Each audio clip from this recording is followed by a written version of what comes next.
Hello everyone, welcome back to my channel. Today we are going to discuss biology chapter 7 topic hormones. So it is one of the most important topic, hormones. So what is hormone? The term hormones was introduced by Bayliss and Starling. These two scientists discovered the term hormones and study on the term hormone. What are hormones?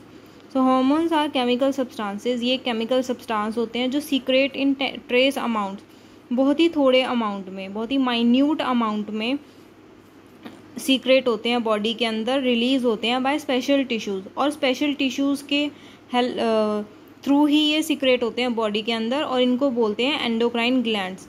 जो specialised tissues होते हैं जो hormone को release करते हैं, उनका एक special नाम है, that is endocrine glands. The endocrine glands do not have ducts.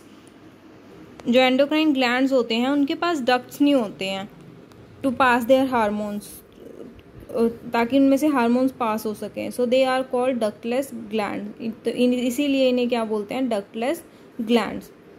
अब करेक्टरिस्टिक्स ऑफ हार्मोन्स, हार्मोन्स की कुछ करेक्टरिस्टिक्स होती हैं। These are secreted by endocrine glands. ये एंडोक्राइन ग्लैंड से ही सीक्रेट होते हैं और किसी ग्लैंड से सीक्रेट नहीं होते हैं। They are specific chemical messenger. हर हार्मोन का अपना एक मैसेज होता है। जब वो हार्मोन रिलीज होगा बॉडी में तब ब्रेन में एक मैसेज जाएगा, तो ये केमिकल मैसेंजर का काम करते हैं। They are poured directly into the blood and carried by blood circulation. ये ब्लड में डायरेक्टली ही सीक्रेट होते हैं और ब्लड सर्कुलेशन में घूमते हैं। They act upon specific tissue organ called target organ. जब ये रिलीज होते हैं तो एक स्पेसिफिक टिश्यू पे या ऑर्गन पे टारगेट करते हैं, उस स्पेसिफिक टिश्यू को टारगेट ऑर्गन बोला जाता है। These are secreted in extremely minute quantities. ये बहुत ही कोई ग्राम्स में रिलीज़ नहीं होता, बहुत ही मिलीग्राम्स और 10⁻⁻⁻6 ग्राम्स, ऐसे बहुत ही माइन्यूट ट्रेस अमाउंट्स में रिलीज़ होते हैं बॉडी के अंदर। अब है फाइटो हॉर्मोन्स। अभी हमने हॉर्मोन्स के बारे में पढ़ा, अब ये फाइटो हॉर्मोन्स क्या चीज़ है?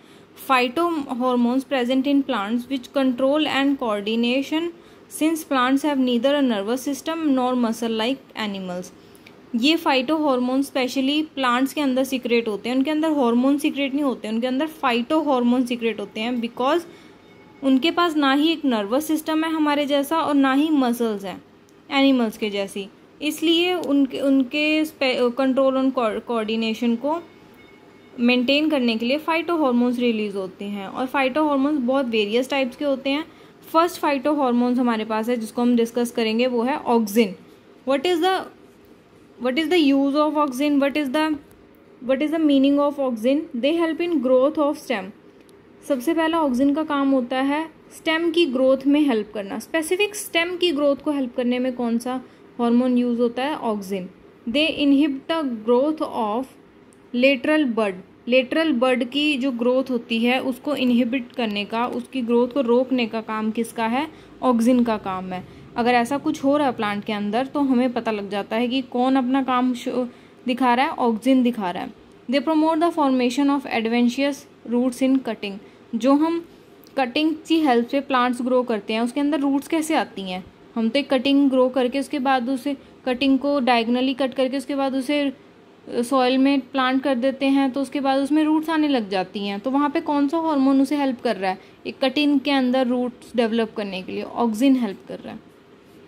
सेकेंड है गिबरेलिन। गिबरेलिन का काम क्या है? It promote seed germination. जो हम एक बीज को हम उगा देते हैं, उसके बाद उस बीज का जर्मिनेशन, जो उसके अंकुरित बीज जो है, उसमें कौन हार्मोन काम कर रहा है? गिबरेलिन।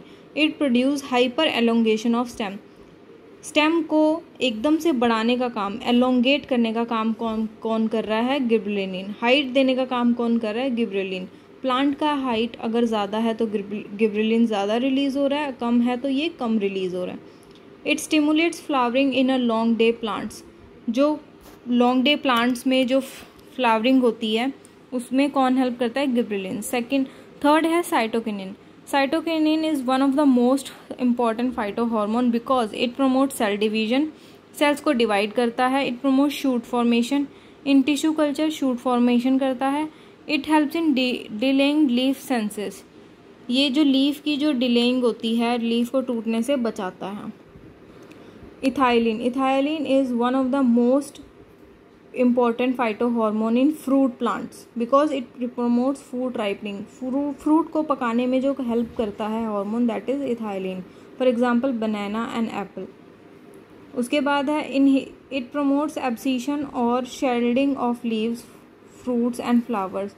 ये क्या करता है, फ्रूट्स और फ्लावर्स को जल्दी से बड़ा करता है या पकाता है उन्हें, ताकि जो फ्रूट्स है वो जल्दी तैयार हो जाएं कंज्यूम करने के लिए. लास्ट है हमारे पास एब्सिसिक एसिड. ये हार्मोन क्या करता है, दिस हार्मोन इनहिब ग्रोथ. ये क्या करता है, ग्रोथ को रोकता है. अगर ये ज़्यादा हो गया तो इसका ग्रोथ जो प्लांट का होगा वो रुक जाएगा. सेकेंड है it causes wilting of leaves. Wilting of leaves को कॉज करने में हेल्प करता है. It prevent seed germination. अगर ये प्रेजेंट होगा तो कभी भी बीज भी नहीं उग पाएगा. तो ये एक तरीके से हमारे लिए हार्मफुल हार्मोन है. It induces the closing of stomata. ये स्टोमेटा को भी क्लोज कर देता है. It may affect induction and maintenance of dormancy in plants and birds of some species. Dormancy का मतलब होता है टेम्परेरी डेवलपमेंट को रोकना, मतलब टेम्परेरीली किसी चीज़ को ग्रोथ को रोक देना. उसका काम क्या है, प्लांट्स और बर्ड सम स्पीशीज़, कुछ ही स्पीशीज़ ऐसी है जिसकी ये मतलब डेवलपमेंट को टेम्परेरीली रोक देता है. तो ये टॉपिक था हार्मोन्स का, जिसके अंदर हमने हार्मोन्स कैरेक्टरिस्टिक्स पढ़े उसकी, और फाइटो हार्मोन्स क्या होते हैं ये पढ़ा हमने. इसके नेक्स्ट टॉपिक हम नेक्स्ट वीडियो में पढ़ेंगे. तब तक के लिए इस चैनल को सब्सक्राइब करें. Thank you. Please like, share and subscribe.